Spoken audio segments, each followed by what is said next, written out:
Assalamualaikum warahmatullahi wabarakatuh. Bismillahirrahmanirrahim. Alhamdulillahirabbil alamin. Nahmaduhu wa nasta'inu wastaghfiruh wa na'udzu billahi min shururi anfusina wa min sayyiati a'malina. May yahdihillahu fala mudilla lahu wa may yudlil fala hadiya lahu. Asyhadu an la ilaha illallah wa asyhadu anna Muhammadan abduhu wa rasuluh alladzi la nabiyya wa rasula ba'da. Wasabi wa mitabi'u bil ihsani la yaumuddin.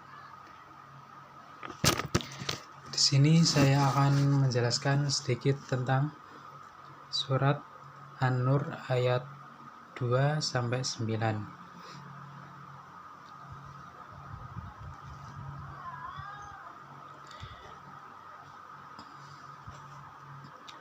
Dalam surat An-Nur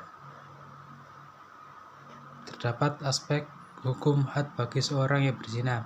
Pada ayat ini, hukumannya untuk pelaku zina yang belum menikah atau ghairu muhsan, yakni hukuman hadnya adalah didera 100 kali dan ditambah diasingkan selama 1 tahun. Sedangkan hukuman bagi pelaku zina yang sudah menikah muhsan, yakni dirajam.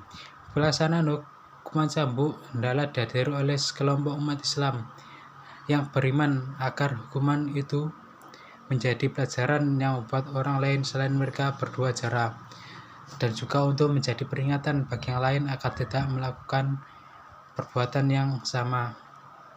Dalam surat An-Nur ayat 3, poin dari surat An-Nur ayat 3 ini, seorang muslim atau muslimah tidak memperbolehkan memiliki pasangan hidupnya atau menikah dari golongan orang berzina dan musyrik. Jadi bagi orang yang tidak melakukan berzina dilarang atau tidak boleh diperbolehkan untuk menikah dengan seseorang yang melakukan zina. Dan dalam surat An-Nur ayat 4 dijelaskan dalam ayat ini bahwa orang-orang yang menuduh perempuan yang muhsanat atau perempuan baik-baik dan perempuan yang sudah balik dan merdeka, menuduh mereka berzina dan tidak dapat membuktikan dengan mendatangkan 4 orang saksi yang adil dan menyaksikan dan melihat sendiri dengan mata kepala mereka, maka perbuatan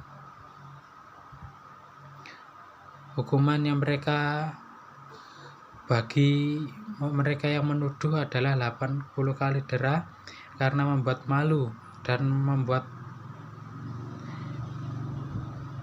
mereka nama baik mereka rusak karena dituduh melakukan berzina. Bukannya didera, mereka juga tidak akan dipercaya lagi setiap kata-katanya dan tidak dapat bersaksi dalam hal apapun.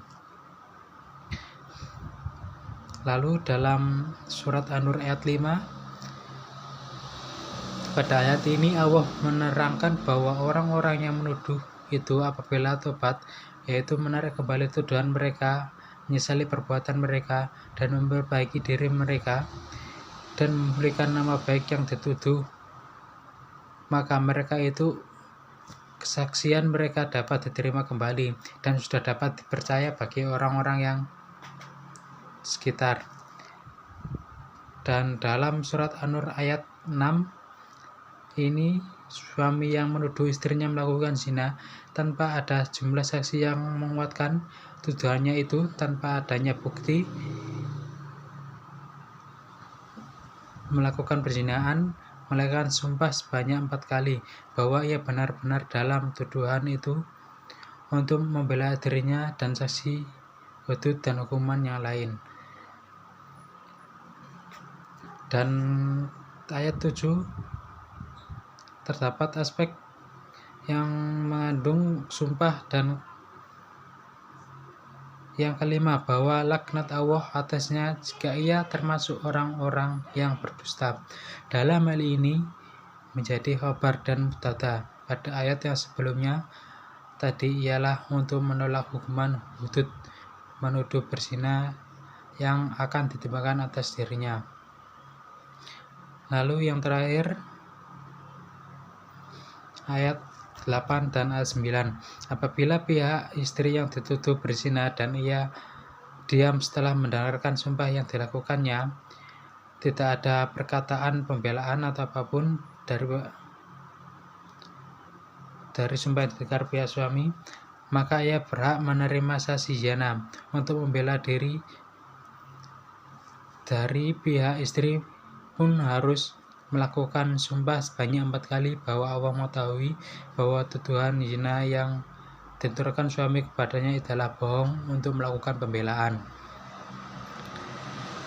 Pada ayat kelima, ia harus menyebutkan bahwa jika kemudian terbukti bahwa si suami itu benar-benar berbohong atau menuduhnya melakukan berzina padahal kenyataannya tidak melakukan perzinahan, maka istri akan menerima laknat Allah.